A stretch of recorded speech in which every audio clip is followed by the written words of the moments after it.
Mi nombre es Miguel Rosita López y hablaré sobre la Revolución Mexicana, con sus problemas económicos, políticos y sociales de México. Las causas sociales de la Revolución Mexicana fueron injustas y malas condiciones de los obreros en las fábricas, insalubridad, jornadas de trabajo de 14 y 16 horas, salarios miserables, se afrancesa la cultura y se menosprecia la nacionalidad. Don Porfirio, con mentalidad liberal, no fue capaz de comprender las necesidades de justicia social y participación política. Los antecedentes fueron de 1900 a 1910. En 1900 se publica el periódico Regeneración por los hermanos Ricardo y Enrique Flores Magón.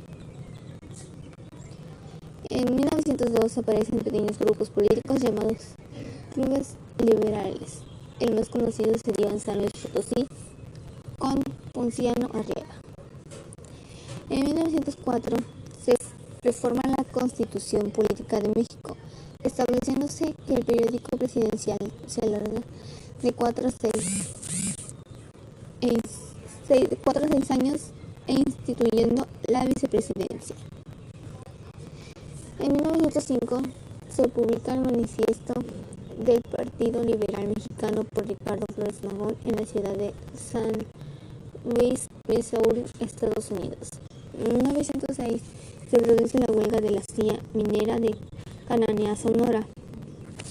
En 1907 hubo huelga de las compañías textiles en Río Blanco, Veracruz. Y en 1908 se realiza la entrevista de Porfirio Díaz por el periodista norteamericano J. Cleveland, publicada en la revista Person Magazine.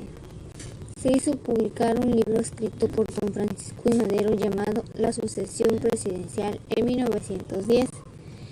En 1910, en septiembre, se celebra con toda fastuosidad el centenario de la lucha por la independencia. Y el 5 de octubre, Madero desde los Estados Unidos publica el Plan de San Luis Potosí. El 18 de noviembre, en Puebla, hay un enfrentamiento armado en casa de los hermanos Carmen y Aquiles Cerdán. En 1910, el 20 de noviembre inició oficial de lucha a la armada. Sin embargo, lo único que ocurre ese día es que Madero con unos cuantos hombres cruza la frontera esperando encontrar cientos de personas a caballos y armadas. Con esto no ocurrió y regresó desencantado a los Estados Unidos.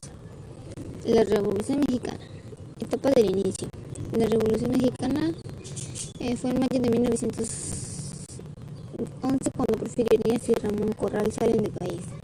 En junio de 1911 llega Madero a la Ciudad de México, se celebran elecciones presidenciales y triunfa la fórmula Madero presidente y Pino Suárez vicepresidente. La segunda etapa del gobierno fue la maderista, del 7 de noviembre de 1911 al 19 de febrero de 1913. Hubo expectativas de que el gobierno resolverá de manera inmediata los graves problemas de distribución de la tierra, exigencia de obreros, reforma judicial para tener leyes más justas, el ambiente de libertad de prensa.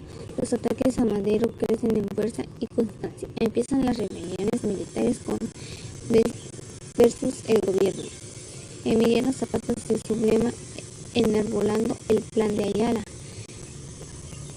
Etapa del gobierno maderista. También hubo el Plan de Ayala, también exigía la renuncia de Madero y Pino Suárez y después restitución de tierras a los campesinos. También hubo el emblema de tierra y libertad. En el Plan de Pacadora se subleva en Chihuahua Pascual Orozco, que fue revolucionario maderista.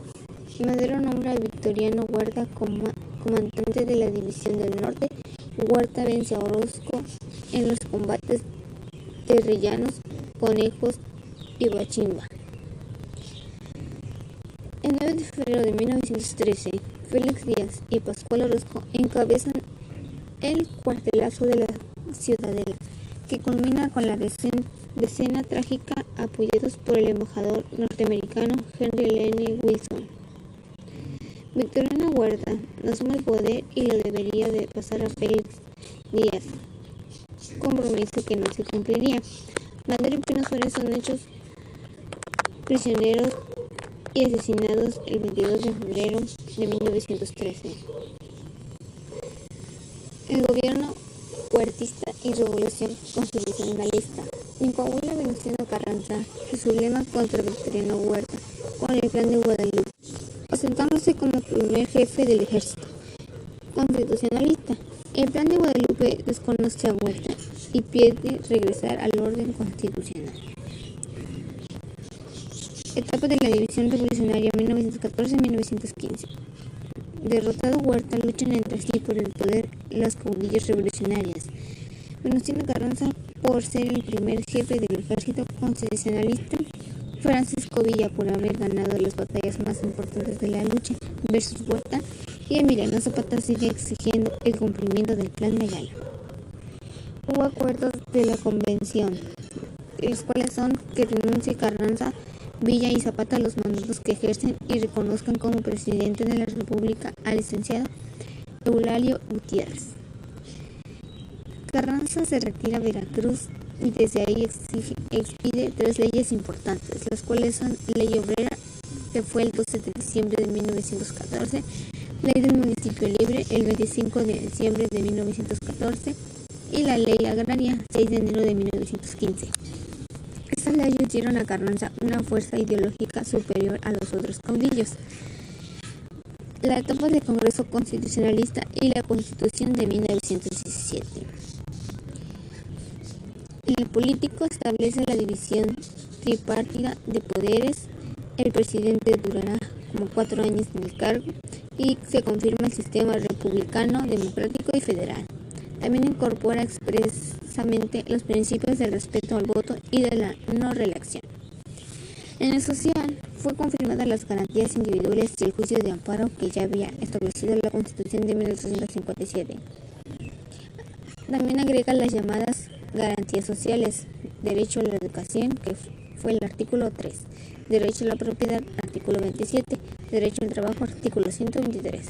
A través de los artículos 24 y 130 establece el control del gobierno sobre la Iglesia. En lo económico, establece la prohibición de latifundios, artículo 27, y que la tenencia de la tierra sería pequeños propietarios, no más de 100 horas, ejidarios, en lo particular ejidos colectivos. También establece que el subsuelo pertenece a la nación al igual que los mares, ríos y espacios. A partir de 1917 el gran resto de construir un mejor país republicano democrático.